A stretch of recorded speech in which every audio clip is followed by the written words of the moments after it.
നമസ്കാരം, സിറ്റി ന്യൂസിലേക്ക് സ്വാഗതം. ഗാന്ധി ജയന്തി ദിനത്തിൽ ഗ്രാമിക ചാരിറ്റബിൾ ട്രസ്റ്റ് വട്ടക്കുളത്തിന്റെ ആഭിമുഖ്യത്തിൽ ശുചീകരണ പ്രവൃത്തി നടത്തി. ശുചിത്വ ഗ്രാമം സുന്ദരഗ്രാമം പദ്ധതിയിൽ വട്ടക്കുളം മുതൽ കടലായി വരെയാണ് ശുചീകരിച്ചത്.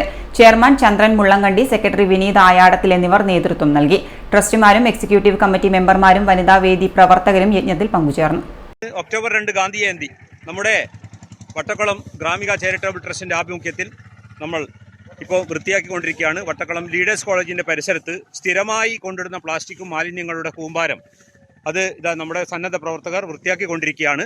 നിരന്തരം പ്ലാസ്റ്റിക് കത്തിക്കുകയും പ്ലാസ്റ്റിക്കുകൾ റോഡരികിൽ കൊണ്ടിടുന്ന പ്രവണത ഈ ഭാഗത്ത് നല്ലതുപോലെയുണ്ട്. അതുപോലെ തന്നെ കോർപ്പറേഷന്റെ നല്ലൊരു ഇടപെടലുകൾ ഈ ഭാഗത്ത് ഉണ്ടാവണമെന്ന് വിനിയോഗസ്ഥരം അഭ്യർത്ഥിക്കുകയാണ്. ഗ്രാമികയുടെ പ്രവർത്തകർ 4 മണിക്കൂറോളം ഇവിടെ ദീർഘമായ ഒരു പ്രവർത്തനമാണ് ഇവിടെ നടക്കുന്നത്. അതുകൊണ്ട് അധികൃതരിൽ നിന്നും നല്ല ഇടപെടലുകൾ ഉണ്ടാവണമെന്നാണ് എനിക്ക് പറയാനുള്ളത്.